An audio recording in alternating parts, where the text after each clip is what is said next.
Šobrīd man blakus atrodas Reinis Brūveles aģentūras būvu producents. Labvakar! Sveiks, Rihard! Citi mediji jau pozicionē kā mediju aģentūru, reklāmas aģentūru. Jūs sev saucat par production house. Ar ko tad būva atšķiras no citām šīm aģentūrām? Pats galvenais, teiksim tā, mēs virzamies vēl uz production house, standārtu, ja? Bet, teiksim, pēc tās mūsu izpratnes un tās filozofijas, production house nākotnē tas būs, teiksim tā ir platforma, kur mēs spējam norealizēt, teiksim, projektus, kas saistīti primāri ar mārketingu, video, fotografiju, dizainu, ļoti daudzām nozarēm, bet mēs spējam to izdarīt no A līdz Z. Tas ir, teiksim, sākot ar konceptu, beidzot jau ar gatavu materiālu, ko klients, kā saka, var saņemt kastītē kā gatavu produktu. Ja? Un teiksim, tas iemesls, kāpēc production house, nevis mediju aģentūra, ir tas, ka tiešām mēs, production, produce no angļu valodas būtu ražot. Mēs ražojam pilnu materiālu un, teiksim, šajā gadījumā mēs spējam atbildēt par pilnu, teiksim, ražošanas ciklu. No sākuma līdz beigām, attiecīgi, mums nevienā brīdī nav, teiksim, jāuztraucās par termiņiem, nav jāuztraucās par piegādes, teiksim, kvalitāti un teiksim, citiem ārējiem faktoriem. Mēs varam garantēt tiešām iekšēji, ka mēs nodrošināsim šo gala rezultātu. Tas būtu, teiksim, tāds tā kā vīzija. Un tas otrs ir, teiksim, kā atšķirība tā platforma, ja, ka mēs, teiksim, pie attiecīgiem projektiem spējam piesaistīt, teiksim, labākos speciālistus, kas ir nepieciešami, lai projektu realizētu, teiksim, augstākajā līmenī. Ja.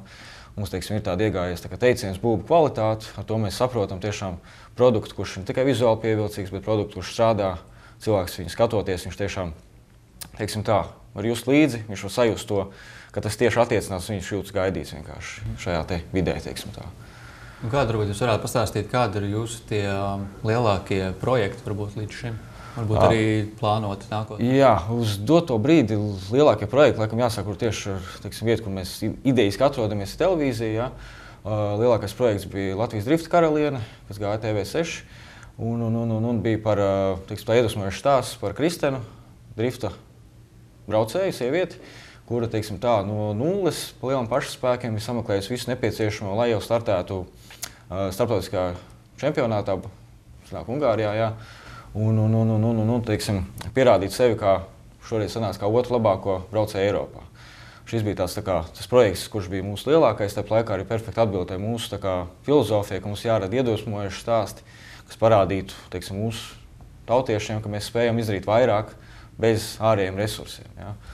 Tas bija tāds lielākais projekts un uz doto brīdi, kā es saku, uzskatām, lielākais projekts ir Snoop Dogg, ko uz doto brīdi mēs pazīstam kā Snoop Zilla, sadarbībā ar Damfunk. Viņiem mēs izveidojam videoklipu, tas gan uz doto brīdi konkursu formātā, bet, teiksim, mēs 2 nedēļu laikā spējām no nulles uzradīt pilnīgi gatavu videoklipu, kurš, teiksim, diezgan, manuprāt, mūsuprāt, ļoti labi pretendē uz, teiksim, uzvaru šajā konkursā. Kā jūs izlēmāt šādā konkursā piedalīties? Pa lielam, kā jūs noteikti, teiksim, šajā nozarē, teiksim, tas diezgan spontāni notika. Mēs mūsu kolēģiem, kā saka, ienācās informācija, kad ir šāds konkurss izsludināts. Ja? Un bija pa lielam tāda Richarda Bransona pieeja pie vēlma, kāpēc mēs to neizdarīt. Ja?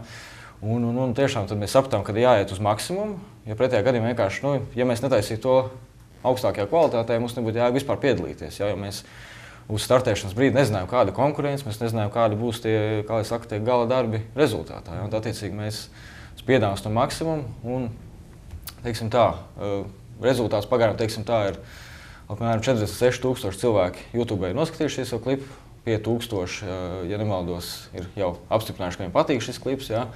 Ir atsauksmes arī no citām valstīm, kad šis klips būtu jāizvirza uz to uzvarētāju pozīciju. Ja? Bet, ir tā, ka mums vēl nedēļa jāgaida uz, teiksim, konkursa rezultātiem. Tad jūs vērtējat, ka šis darbs, ko jūs esat paveikuši, ir pietiekami kvalitatīvs un konkrētspējīgs un daudziem arī patīk?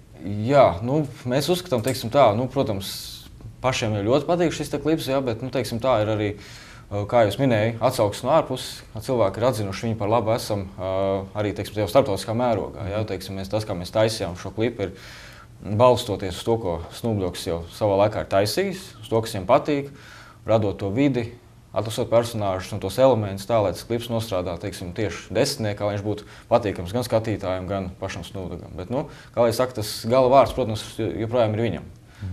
Un kas tad jūs vairāk atpazīst Latvijā vai pasaulē cilvēki? Jūs teicāt, ka jums pasaulē arī liela atzinība ir. Kā ir ar to auditoriju? Ar auditoriju, teiksim tā, strateģiski mēs ejam, protams, uz to starptautisko. Tas mērķis ir tāds, ka mēs, manuprāt, Latvijā varam nodrošināt ļoti labu kvalitāti, bet mēs varam izplasties arī pasaules līmenī, lai tas būtu pasaules līmeņa kvalitāte. Ja? Uz doto brīdi, teiksim, strādājam ar kompānijām, kas ir gan Dubajā, gan Amerikā, gan Vācijā, gan Amerikā. Ja? Teiksim tā, tur cilvēki ir atzinīgi izteikušies par mūsu darbiem. Ja? Tas pašs Drifts Karaliene, ko es pirmīt minēju, jau arī, teiksim, nāca no Anglijas. Teiksim, cilvēki atzinīgi izteicās, ka viņi gribētu sadarboties ar mums, teiksim, uz priekšdienām par šādiem projektiem.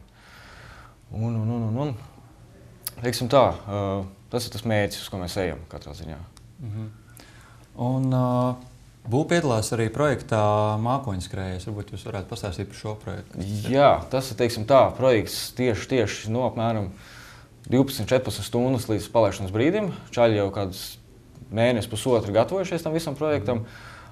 Pēc šīm 12-14 stundām notiek izlidošana. Izlido gan mūsu Mārtiņš Zvīdeņš, kurš ir šis pats galvenais varonis Mākoņskrējējs, un mūsu, teiksim, būvu cilvēks, kurš atkal dosies šo visu dokumentēt un radīt, teiksim tā, ļoti saistošu sižetu par cilvēku, kurš, teiksim tā, iet pāri robežām. Ja? Jo, teiksim, mums ir pusmaratons un maratons, kur ir 40 km, 42 km. Ja?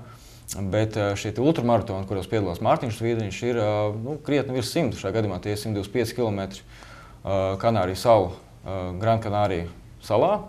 Pāri kalniem tiek skriets, un tas ir tāds diezgan liels pārbaudījums, izaicinājums. Tas ir, teiksim tā, tā nav viena diena, tas ir ilgāks pārbaudījums. Ja?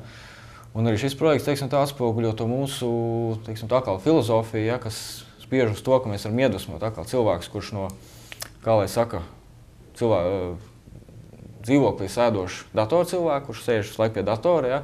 Viņš ir pilnībā izaudzis, kā lai saka, līdz šādam te ļoti iedvesmojošam cilvēkam atkal jau Latvijas līmenī, tā skaitā arī no ārzemēm tādi atzinības tiek izteikts no Francijas, no Anglijas. Attiecīgi, šis, kā jūs minēju, viņš startēs rītdien tiek izlidots, un jau sanāk pēc kādām 10 dienām viņi būs plus mīnus atpakaļ, un tad jau, teiksim, tas viss tiek, kā lai saka, novests līdz gatavu produktam. Un tad kāda ir jūsu nākotnes vīzija? Jūs teicāt starptautiskā atzinība, protams, un varbūt vēl kaut kas, kāds plāni varbūt lieli.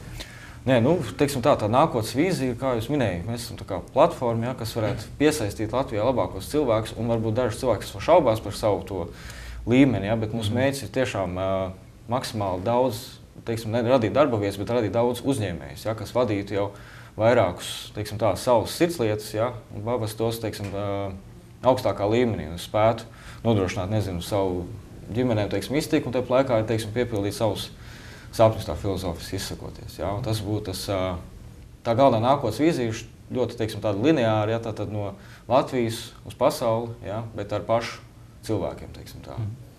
Labi, teikšu jums paldies par sarunu un veiksmi turpmāk. Jā, paldies. Jā.